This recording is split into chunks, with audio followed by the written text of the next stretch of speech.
Welcome to Wellness Wednesday. I'm Melinda, a PEMF provider for Missouri and Kansas. Without letting the cat out of the bag too soon, let me encourage you to keep in touch over the next few weeks. Fresh Perspective has some very exciting news as we work to expand our ability to serve you in your pursuit of wellness. Speaking of wellness, that's today's topic. What exactly is wellness? Well, Google defines it as the state of being in good health. But what is health? We'll look at that in a moment.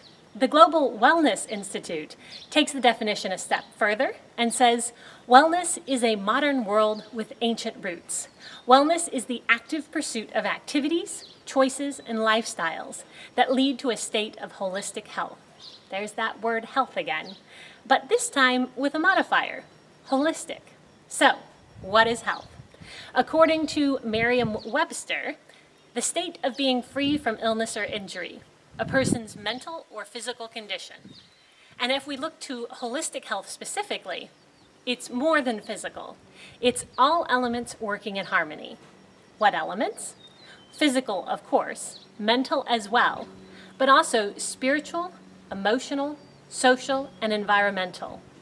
You may be wondering why I'm feeling the need to spell out the fairly obvious. Well, over the last month, as we have watched our society deal with the spread of COVID-19 with anxiety, fear, depression, judgment, and stockpiling, all I've been able to think is how this is highlighting just how unwell we have become. When it was announced that those with pre-existing conditions were much more likely to have complications associated with the virus, anxiety and fear became all too common. After all, according to the National Health Council, 133 million Americans, or more than 40% of our population, has a chronic disease. 81 million of those have multiple diseases. And that doesn't include any of the non-chronic challenges to your immune system. Mentally, we're no better. In 2018, according to the National Alliance on Mental Illness, 47.6 million people reported mental illness of some sort. That's 1 in 5, and that's reported. Society in general is emotionally, spiritually, and mentally exhausted. Our work-life balance is unbalanced at best. Sure, health as a form of recreation is growing in popularity, but we aren't doing the hard work and making it enough of a priority to make a difference. Only 1 in 3 kids are physically active every day. In general, they spend more than 7.5 hours a day in front of some sort of screen, be it TV, phone, tablet, computer, etc.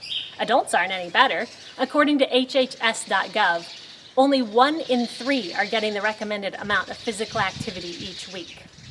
Information like this helps explain why the United States spends $3.3 trillion in healthcare annually and consumes 80% of the world's prescription drugs. And we still aren't well. A body that is well physically has a strong immune system and can heal itself efficiently.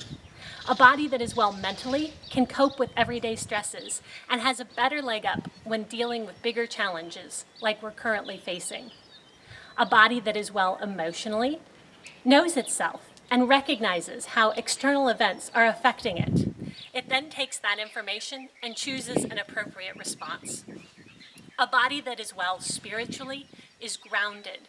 There's an underlying sense of purpose, and it isn't shaken by external factors. A body that is socially well is adaptable and can analyze situations from multiple perspectives. A body that is environmentally well understands its impact and acts with consciousness of that impact. So how is your wellness? We've been granted an opportunity to step back and study ourselves. Where are you well? Where do you struggle?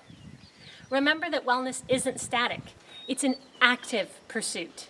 Today's Wellness Wednesday tip is to keep an eye on your wellness. Break it down into its different components: physical, mental, emotional, social, and environmental, also spiritual. Work to find a balance.